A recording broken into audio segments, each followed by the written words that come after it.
2 Samuel chapter 19. And it was told Joab, Behold, the king weepeth and mourneth for Absalom. And the victory that day was turned into mourning unto all the people. For the people heard say that day how the king was grieved for his son.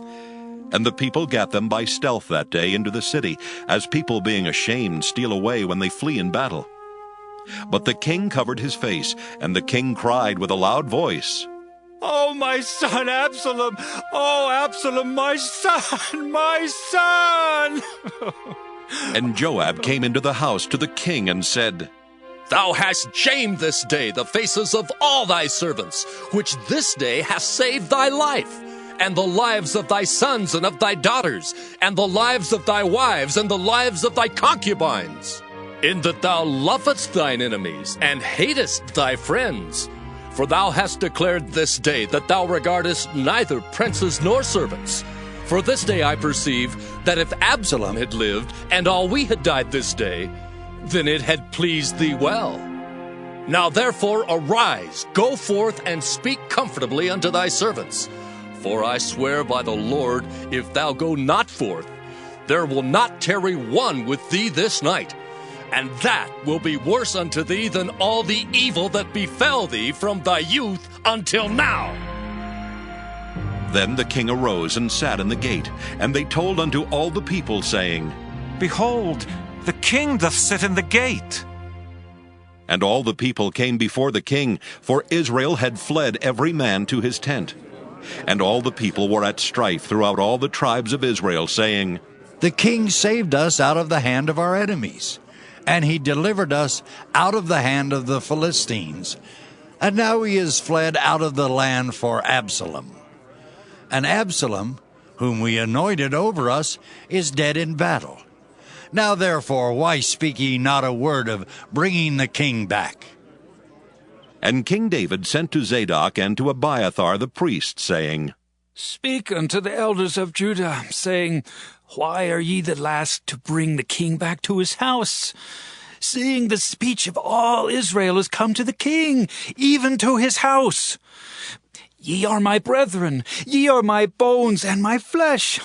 Wherefore then are ye the last to bring back the king? And say ye to Amasa, Art thou not of my bone and of my flesh? God do so to me, and more also, if thou be not captain of the host before me continually in the room of Joab. And he bowed the heart of all the men of Judah, even as the heart of one man, so that they sent this word unto the king, Return thou and all thy servants. So the king returned and came to Jordan, and Judah came to Gilgal to go to meet the king to conduct the king over Jordan. And Shimei the son of Gera, a Benjamite, which was of Bahurim, hasted and came down with the men of Judah to meet King David. And there were 1,000 men of Benjamin with him, and Ziba the servant of the house of Saul, and his 15 sons and his 20 servants with him. And they went over Jordan before the king. And there went over a ferry boat to carry over the king's household, and to do what he thought good. And Shimei the son of Gera fell down before the king, as he was come over Jordan, and said unto the king, Let not my lord impute iniquity unto me, neither do thou remember that which thy servant did perversely the day that my lord the king went out of Jerusalem, that the king should take it to his heart. For thy servant doth know that I have sinned. Therefore, behold, I am come the first this day of all the house of Joseph, to go down to meet my lord the king. But Abishai the son of Zeruiah answered and said, Shall not Shimei be put to death for this? Because he cursed the Lord's anointed. And David said, What have I to do with you, ye sons of Zeruiah, that ye should this day be adversaries unto me? Shall there any man be put to death this day in Israel?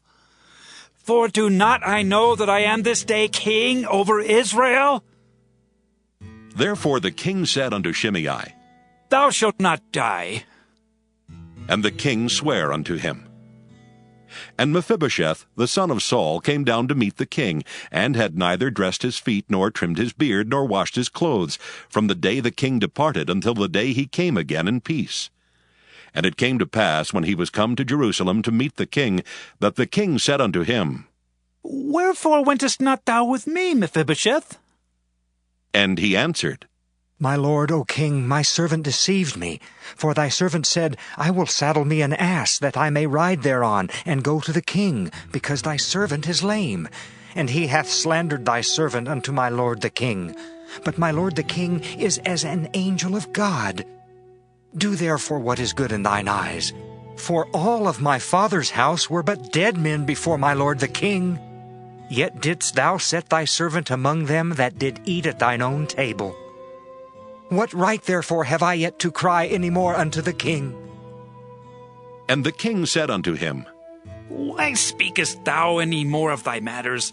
I have said, Thou and Ziba divide the land. And Mephibosheth said unto the king, Yea, let him take all. For as much as my lord the king is come again in peace unto his own house. And Barzillai the Gileadite came down from Rogelim, and went over Jordan with the king to conduct him over Jordan. Now Barzillai was a very aged man, even 80 years old, and he had provided the king of sustenance while he lay at Mahanaim, for he was a very great man. And the king said unto Barzillai, Come thou over with me, and I will feed thee with me in Jerusalem. And Barzillai said unto the king, How long have I to live, that I should go up with the king unto Jerusalem? I am this day 80 years old. And can I discern between good and evil? Can thy servant taste what I eat, or what I drink? Can I hear any more the voice of singing men and singing women? Wherefore then should thy servant be yet a burden unto my lord the king? Thy servant will go a little way over Jordan with the king, and why should the king recompense it me with such a reward? Let thy servant, I pray thee, turn back again, that I may die in mine own city, and be buried by the grave of my father and of my mother. But behold thy servant Kimham, let him go over with my lord the king, and do to him what shall seem good unto thee. And the king answered, Kimham shall go over with me, and I will do to him that which shall seem good unto thee.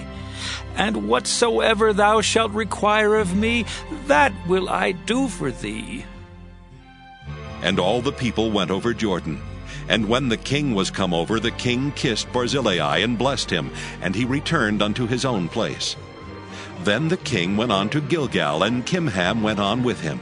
And all the people of Judah conducted the king, and also half the people of Israel. And behold, all the men of Israel came to the king, and said unto the king, Why have our brethren, the men of Judah, stolen thee away, and have brought the king and his household, and all David's men with him, over Jordan? And all the men of Judah answered the men of Israel, Because the king is near of kin to us.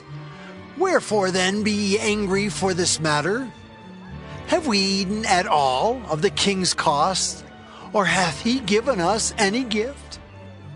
And the men of Israel answered the men of Judah, and said, We have 10 parts in the king, and we have also more right in David than ye.